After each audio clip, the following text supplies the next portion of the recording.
Welcome, everybody. The college football regular season is over and it's college football conference championship week. I'm Joe at the Game House, and today we'll be going over 5 NFL draft prospects to watch in conference championship week.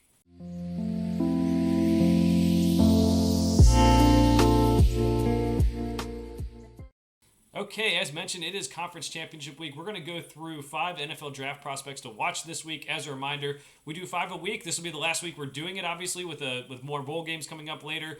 But we also try to do different ones, so you may not see the biggest players in this article. We've already gone through a lot throughout the course of the season, but there are some guys who I think will be taken on day 1 or 2 of the NFL draft. So there's a lot of movers and risers going on this weekend. We'll see how it all works out. We'll start it off with number 1, Terrion Arnold from Alabama. Alabama has had a great regular season, finishing 11-1.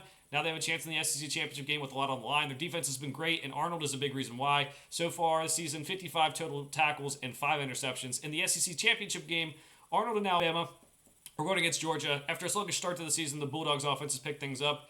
Arnold could be the key to slowing down quarterback Carson Beck, who's developed well this season. Currently, Arnold is projected to be a first or second round pick in the 2024 NFL Draft. Specifically, I've liked seeing how he's been able to react to the ball really quickly. He makes big jumps on the ball, can make plays on the ball that way. He may be a guy who decides to go back to college for another year. This is a cornerback class that does have some good players, including his teammate Cloyd McKinstry, who we talked about earlier this season.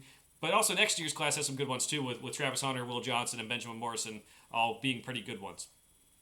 Next up, we have Ladd McConkey. Now, we'll see how he plays this week. We're going to talk about that in a second here. Georgia's completed the undefeated regular season. Are now playing in the SEC championship game. Reigning champs have had a good season on offense.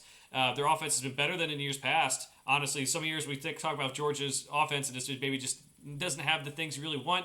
But this year it's kind of opened things up. Ladd McConkey, key contributor when healthy, 26 catches for 418 yards and 2 touchdowns on the year. But those stats, again, don't tell the whole story that he has not been healthy. And Georgia did have a slow start to the season. For Georgia to beat Alabama, they need to create big plays. McConkey has missed time over the last few weeks with an ankle injury. If he's able to play and create an impact, it really helps their chances.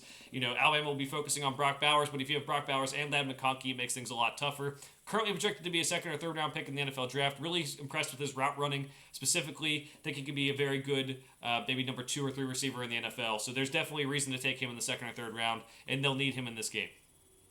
A.D. Mitchell out of Texas, another wide receiver to go over. Texas lost 1 game during the regular season and are now in the Big 12 championship game with a chance to go to the college football playoff. They might need some help there, but still a chance.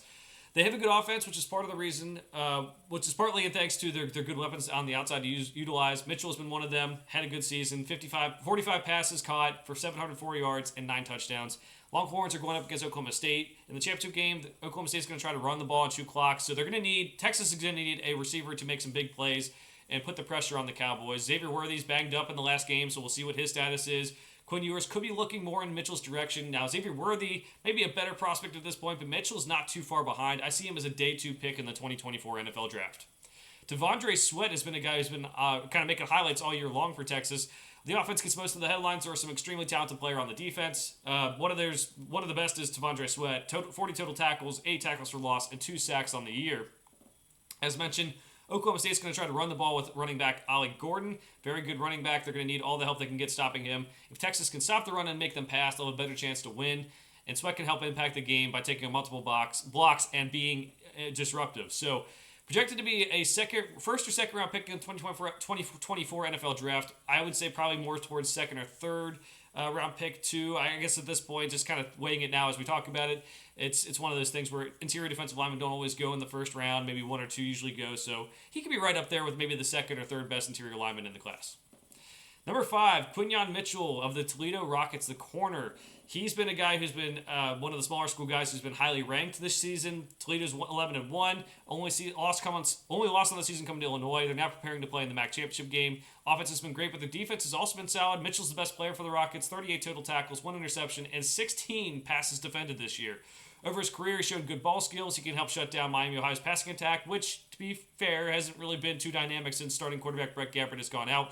But he can make them a one-dimensional running team. He can help shut down the guy he's guarding and then let everyone else focus on stopping the run.